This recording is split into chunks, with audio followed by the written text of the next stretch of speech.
इनको तो आप जानते ही होंगे, नितेश राणे जी।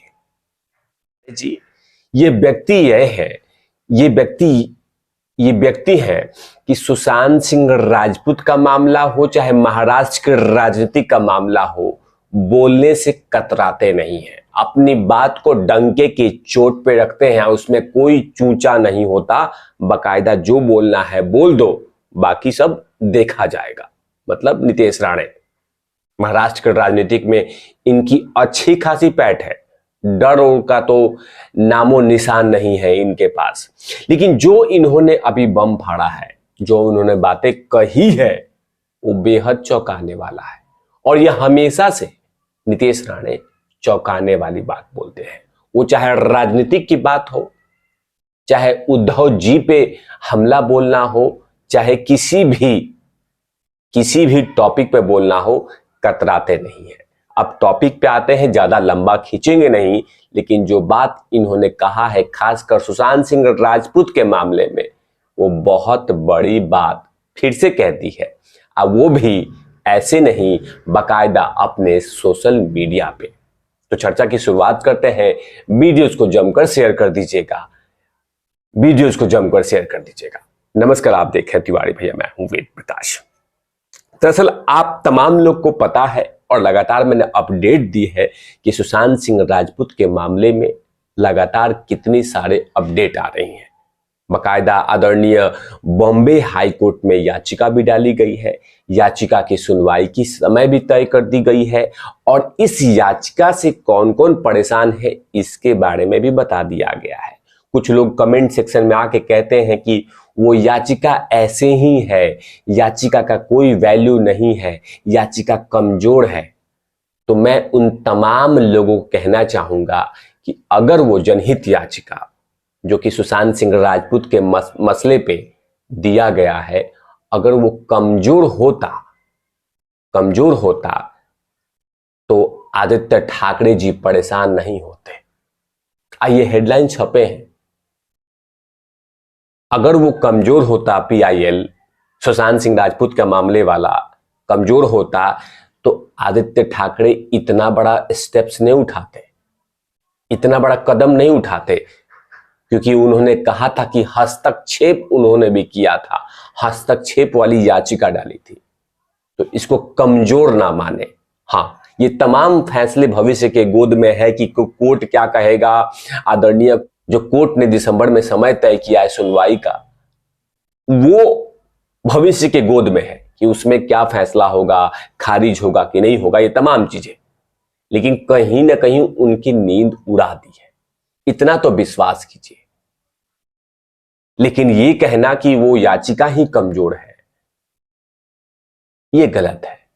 अगर स्वीकार कर लिया कोर्ट ने कि हम इस मसले को सुनवाई करेंगे और उसमें नाम मेंशन से आदित्य ठाकरे जी परेशान हो जाए, तो कमजोर कैसे हो सकता है। लेकिन हां,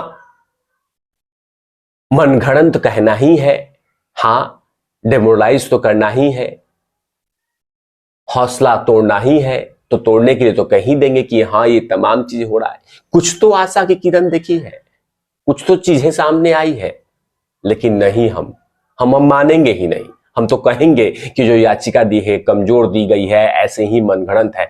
मनगढ़ंत होता तो आदित्य ठाकरे जी परेशान नहीं होते।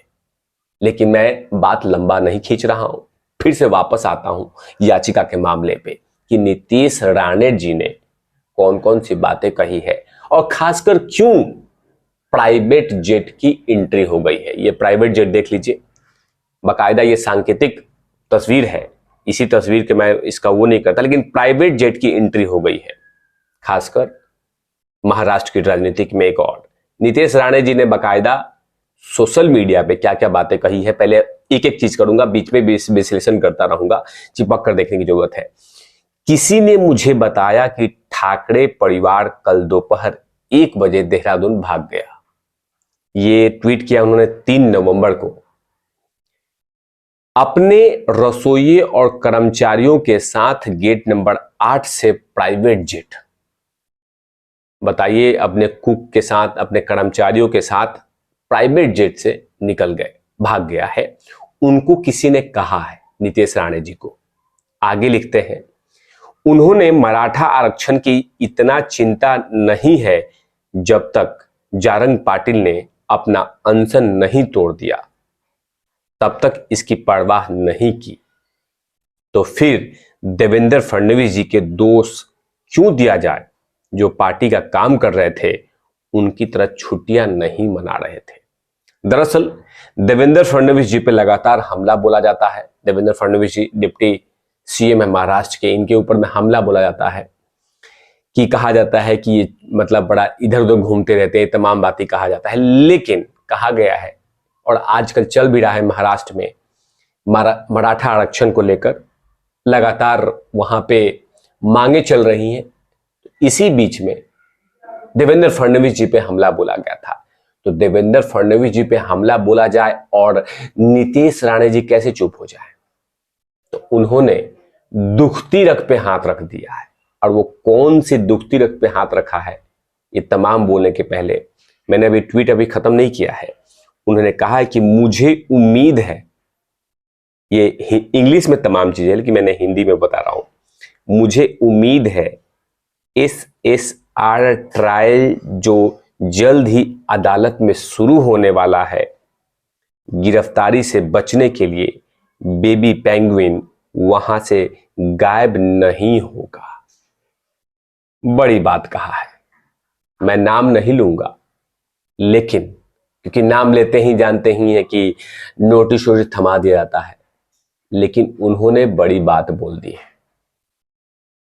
बड़ी बात कि जल्द ही ट्रायल शुरू होगा।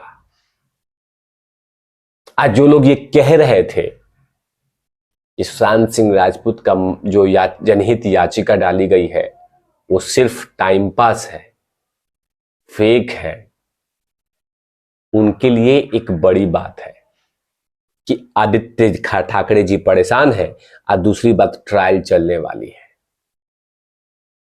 लेकिन कहीं ना कहीं नीतीश राणे जी किसी भी मसले पे बोलने से कतराते नहीं है। आज जो भी खबर वो देते हैं उस खबर में कहीं ना कहीं किसी न किसी तरह सच्चाई तो होती है, वरना कितने सारे जनहित या कितने सारे मानहानि का केस डाल देता कि मेरी छवि खराब कर रहे हैं नीतीश राणे, मेरी छवि खराब कर रहे हैं नीतीश राणे। नहीं, क्योंकि जो जो बातें वो बोलते हैं कहीं ना कहीं उन बातों में सच्चाई होती होगी। तभी तो आदित्य ठाकरे जैसे पावरफुल नेता के ऊपर में हमला बोलते कतराते नहीं है। जैसे ही कोई मुद्दा आता है तो उस पर खुल के बोल देते हैं। लेकिन जो बातें उन्होंने खुलासा किया है कि सुनने में आया है कि देहरादून गए हैं और क्या पता कुछ भी हो सकता है, तो अब देखना होगा और इंतजार करना होगा ट्रायल का।